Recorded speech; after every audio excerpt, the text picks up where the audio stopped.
This is the October 31 edition of Commodity Week.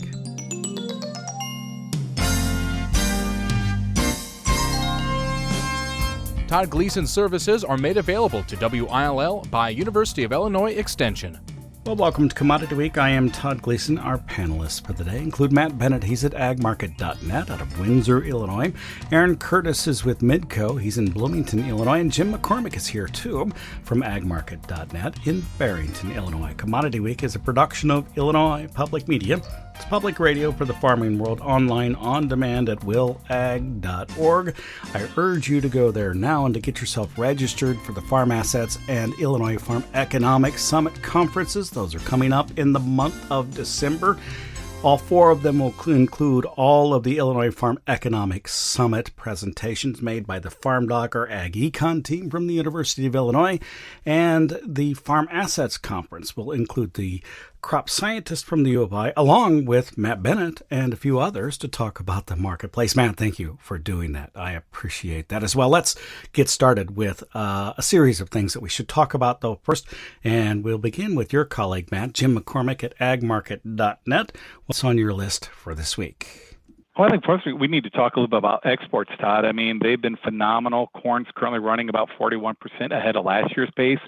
Beans are running about 13% ahead of last year's pace. They started out really slow. They have gone gangbusters the last 4 to 6 weeks. $1 million question: is this front running in front of the presidential election next week, or is this a game change and they're actually going to come in and buy more than what the USDA's currently got penciled in? Aaron Curtis at Midco, what's on your list? Well, we've been in a 25-cent range in D's corn since dating all the way back to July. So as we continue to move forward, is this the trend for this winter moving forward? Are we kind of stuck in this range bound, and what are some factors that maybe pull us out of that range here over the next 2 to 3 months?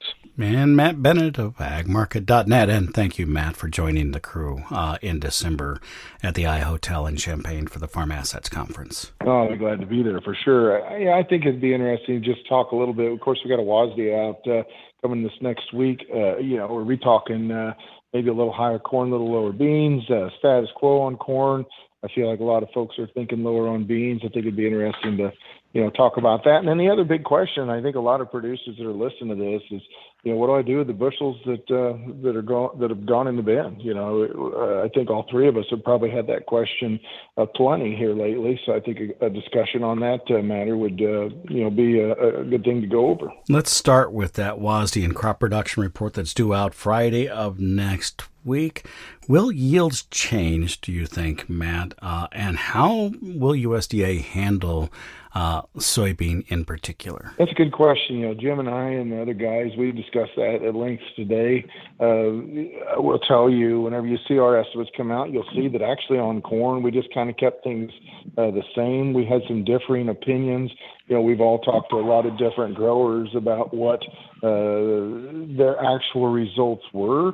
And so to me, I think corn, I'd be hard pressed to think it moves lower. But you said you really want to focus on soybeans. So we actually called corn the same, from October to November, no change. I'm sure they're going to do something there. We did make some demand revisions we can talk about later. As far as beans are concerned, we went down 0.8 bushels from 53.1 down to 52.3. We felt like it's a pretty common theme for growers to say they were disappointed in results. Some of that may have to do with awfully high expectations, if we're quite frank about it. And clearly, you had such a dry August weather pattern that it really put us in a situation where some of these beans maybe didn't quite live up to what we thought they once were. So we feel like this bean yield is going to scale back. Aaron Curtis, from the elevator grain shipping side, how much of a difference does it make when soybeans come in so far under the desired moisture content? Well, it does add up over time, right? Especially we got pretty dry in a couple different aspects. Early in bean harvest, we got down to 8 to 10% moisture. Things perked up a little bit there when we got some rain, and then they got pretty dry at the end a little bit. So you are talking some bushels overall that does impact the balance sheet here at some point. I agree with Matt. I think we're going to see bean yield inch back a little bit. I think from a elevator standpoint, though, bean harvest was fast and furious. We really didn't have much of a break. Most producers focused on beans pretty much extensively there during bean harvest. So we did see some corn space being used for bean space just to be able to get through the last part of bean harvest. I think the other thing on beans too was that the farmer was fairly active on selling beans early, and then once cash beans slipped below $10, I mean, it shut off pretty quickly. So get into this a little bit later, but that really led to some fireworks on the SIF bean side. It led to some fireworks in the nearby bean spreads. Some of that's alleviated itself now, but we saw some pretty extensive basis improvement overall, especially along the river during the October month. So as we were harvesting a record bean crop, it sure didn't feel like that with what basis was doing, especially towards the tail end. But on yields anyway, I think bean yields will come down just a little bit. And I would say corn yields probably inch up 3 to 4/10, so just slightly over 184 in November. Because beans were harvested so quickly, Aaron, by a little bit, do you mean not a lot of change in your opinion? Yeah, I would say down 3 to 4/10 is kind of what we're looking for here. Just to kind of collaborate with what Matt said. A lot of reports, right, especially as we got into the later beans, how they really tailed off in terms of expectations. Still some double crops still to go here in Illinois.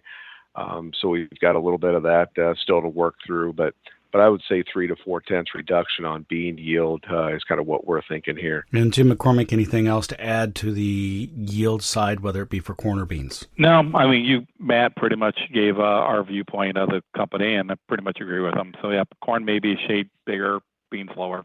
I'm in the same camp. You mentioned that exports have been big and wondered aloud whether they can be maintained. I know that Matt told me during the closing market report Thursday afternoon, he was of the idea that this has been a front-loaded export marketing year so far. I'm wondering whether you think that pace can be maintained. I personally think it's been front-loaded. I mean, if you look at when it really started to accelerate the sales, Todd, a lot of it happened when the presidential race became more of a toss-up. Like I said, we're less than a week out. By all polls, it's a toss-up. I think that was enough to just unnerve the end-user buyers around the world. Remember, President Trump is threatening to ramp up 10, 20% tariffs, not just on the Chinese. He's talking about doing it to everyone. He's talking about doing it to Mexico. We ship a lot of corn to Mexico. Now, Mexico needs our corn, but we also buy a lot of automobile parts and autos that are made in Mexico. And I think it just unnerved a lot of people. And then we'll see what happens. I mean, if Trump does get elected, it's going to be a dynamic change that we're going to reassess. But even if he doesn't get elected, then you still have some policies that the Democrats could put into play that could change it. But I lean to think it was more front-loaded. It was a pragmatic business decision to make to manage risk. And what I think, Todd, is unfortunately, as we get in the latter half of this year, I think these fantastic weekly sales numbers are going to trail off. And that would happen if it was all front-loaded. Does the futures market, in your opinion, at this point, reflect the export pace being maintained or simply being front-loaded and it wasn't as impressed with the export pace as maybe the numbers would expect you to be? Well, I think if you look at the price of corn, decent corn trading here at $4.10. Corn in early September was trading at $3.85. Spot corn is trading now $3.65. So I would say yes. I think the market has reflected this incredible run of sales. Like I said, we're looking at about a 41% increase from last year. So it's a good sales run. Like I said, the question is it front loaded or not? Because if it's front loaded, then we're going to see disappointing sales from here on out. And that will be, as the old line says, you got to keep a bull market fed. And I think that could be a little bit negative going into first notice, say, the December corn contract in about a month. Aaron Curtis, that brings me to you. You talked about a 25-cent trading range for corn. It's really narrow. Do you see that changing? Not in the short term. I think we've got too many outside market things going on. Obviously, got payrolls report here at the end of the week. We've got election next Tuesday. We've got a Fed meeting coming up next week as well. So I think there's some dollar implications, some equity implications that are going to keep the futures market somewhat quiet. Now, going into that crop report next week, we could see some volatility increase a little bit, but I still think the USDA is too low on exports at 23.25. I think we're going to be closer to 2,500 here before the end of the year, or before it's all said and done. I think U.S. is competitive on corn exports all the way out through next spring. I think that's going to continue to be supportive to the corn futures market. So, the rallies are going to be somewhat limited because we are obviously in the middle of producing one of the biggest crops on record. But I think it does provide underlying support to the corn market here moving forward. So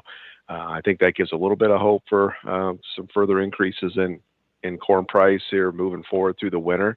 But the bean side, though, on the export side, I guess I'm not quite as friendly there moving forward. I think, especially now that we're seeing some pretty aggressive planting pace going on in Brazil, I think that's going to limit some of our exports moving forward from February forward. And, the fact that, China is not even keeping pace with a year ago on bean sales through the end of October here raises a little bit of concern, especially with what Jim mentioned with that tariff thing kind of hanging over our head on the bean side.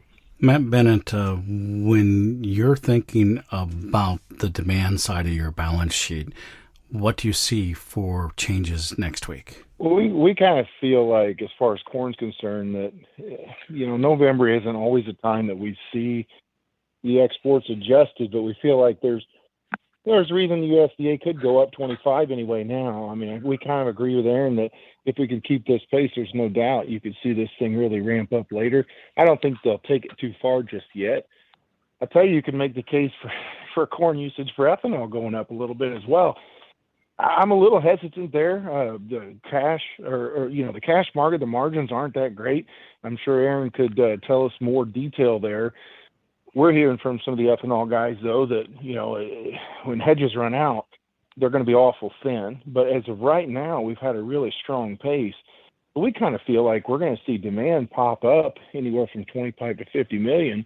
And so maybe you get this thing down, I don't know, maybe 195. I believe that our official estimate is 1949. And so, I don't know. I don't think that they're going to adjust production. It's pretty tough to tell. We don't feel like they will substantially. And so right now we're of the opinion that the demand increases are probably going to offset any sort of production increase. That's pretty much where we're at. I think those are the only two that we feel like the USDA is going to adjust next week. At least that's what we're predicting. So you're still at about a 2 billion bushel ending stocks then? Yeah, just a shade under. We're going to take our demand up about 50 million bushels in total, half exports, half ethanol. That's what our team felt like was most appropriate for the time being. We do realize there'll be more adjustments to be made later. And, as of right now, though, we don't expect the USDA to take too big of a chunk here, especially in the November report. Jim McCormick, I'm hearing him say that you're going to be under 2 billion bushels for agmarket.net. That number will strike some people just because it goes to 19 whatever or lower. Does that give a boost to the market? Do you see USDA coming in there? And if they do, what happens to the marketplace?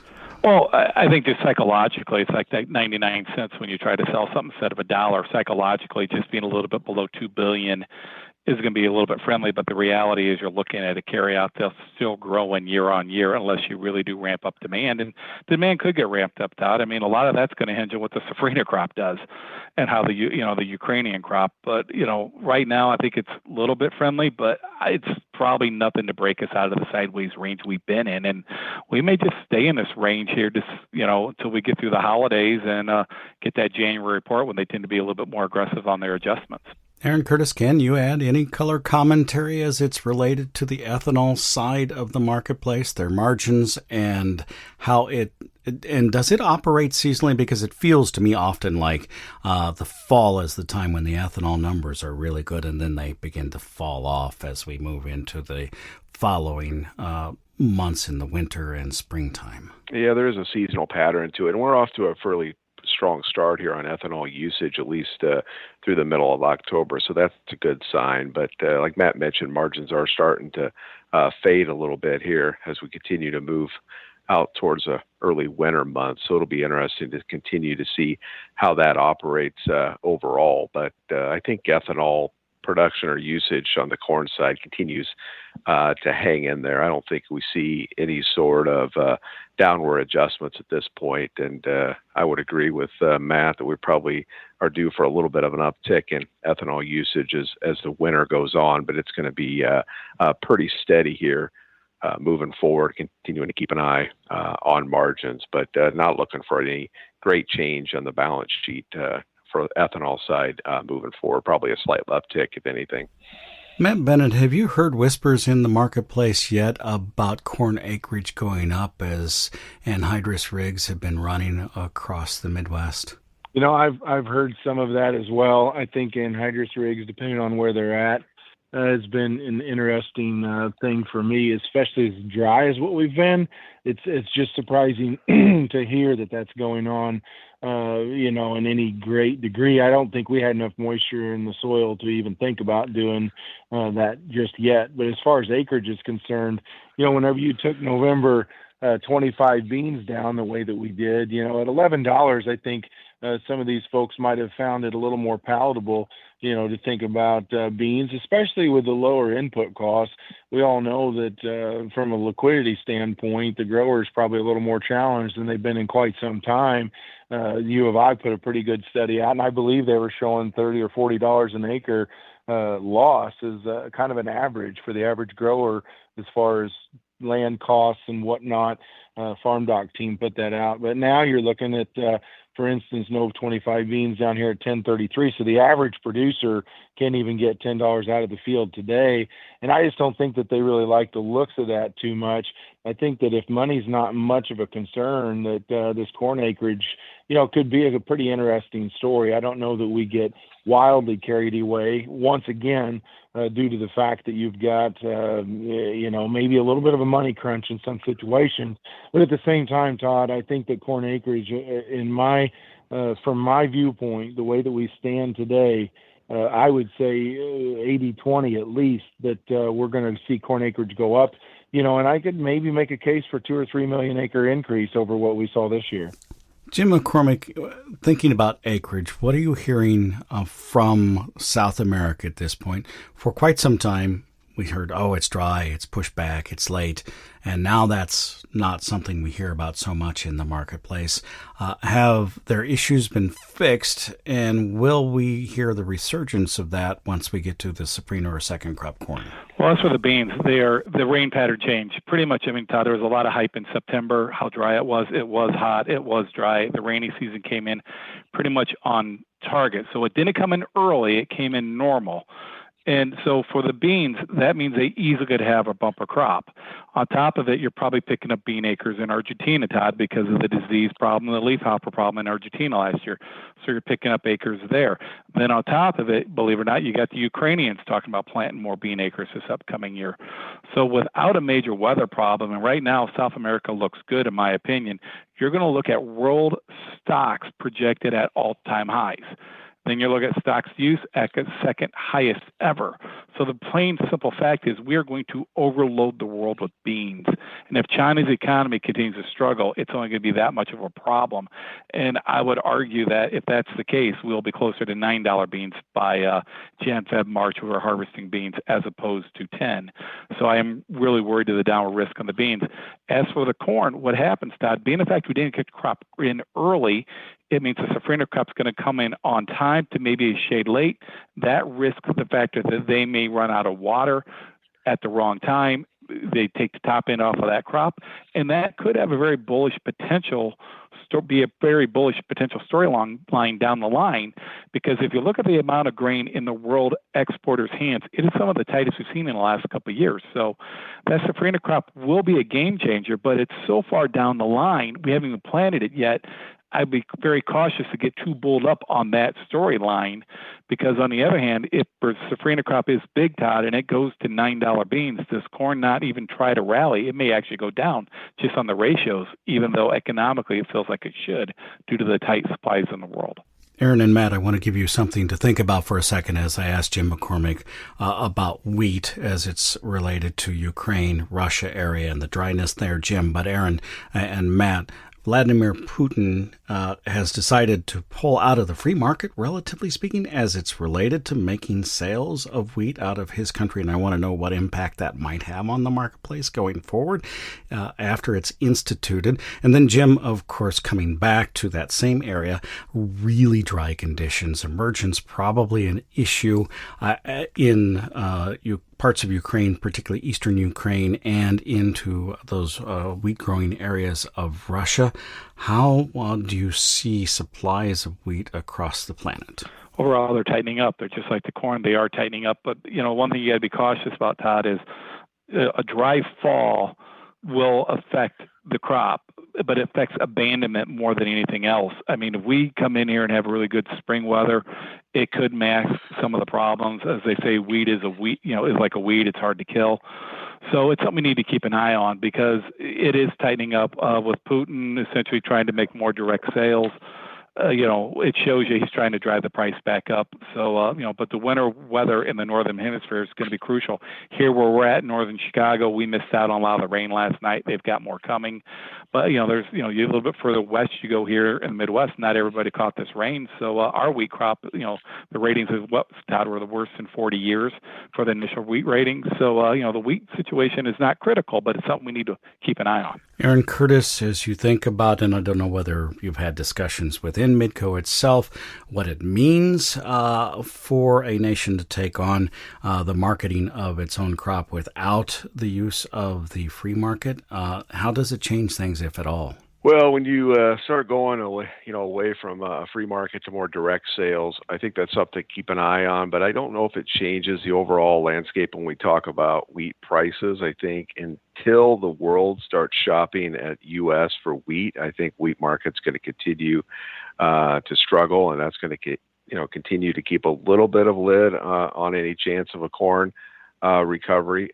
We just dating back to early 2022, right, when the Ukraine-Russia war first started, right, the anticipation is that we're finally going to get some wheat export business, and it's never materialized because obviously what Ukraine and Russia continue to do on the world wheat market. So until we see export sale business starting to turn back towards the U.S. on the wheat side, I think the wheat is going to continue to struggle relatively to corn moving forward. And, we are expecting an uptick in export sales this year, so that is a positive sign. But until we get back in that 900 to 950 million bushel export sales, I think, this $6 level on wheat, $6 to $6.50 is going to continue to be a limiting factor for futures. Anything else to add, Matt, on wheat, whether it be production or what Vladimir Putin has been doing with the marketplace? Not necessarily. I agree with Aaron. You go away from price control. Sometimes it's not exactly, a great thing. But at the same time, whenever the world looks at what,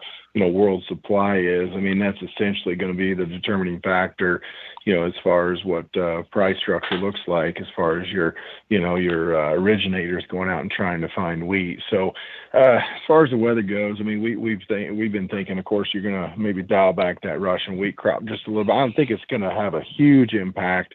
I think we lowered production on the world level and carry out, but it's only like 1.5 million metric tons is all we were talking. So I don't think there's any gigantic adjustments to be made just yet. Now, from each of you, probably ought to talk about what needs to be done with bushels that are in storage. Let's start, Matt, with those that are on the farm in the bin. We'll deal with corn for you and let Jim take on soybeans.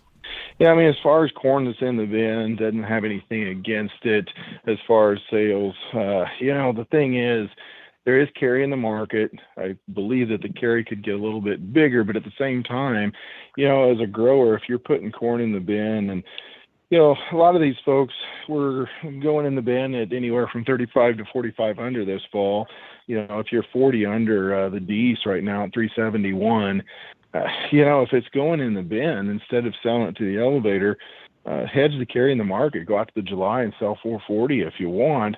And if you get the basis to come back to you, maybe 15, 20 under even, 420 out of the bin sounds a lot better than 370 at the elevator. So I believe that we ought to at least hedge the carry in the market. For those that don't necessarily want to do that just yet, we've seen a lot of folks step in and sell a few calls against corn, just kind of tempt the corn market to go higher. I'd never sell more than what I've got in the bin, but I certainly think it gives you a little bit of incentive to not get your hands on the cash just yet and wait and see if this thing rallies, because we do expect that the basis will get better. It may not get substantially better, but it should get better. I mean, just evidence this week, I saw at the river down in St. Louis, the cash price going into the weekend was a nickel under, and the price for December 1 was 35 over. And so that just shows you how much difference there is between bringing it in when nobody wants it to whenever nobody's really selling corn. And sometimes in December, you can get a little bit of a hot deal there. Jim McCormick, soybeans on farm storage. What do you do with it? Right now, I think you got to be, you got to look to try to sell rallies. Like Matt said, I think there is a little bit of a carry in the market. If the temptation is to store it out into the springtime, that's fine. But I would at least recommend buying a put under the market. Like I said earlier in the conversation, Todd, this Brazilian crop could be a monster crop. And if it is as big as it potentially is there, the reality is we're going to lose a lot of demand. Our window to ship beans is right now. We flip that calendar to 2025.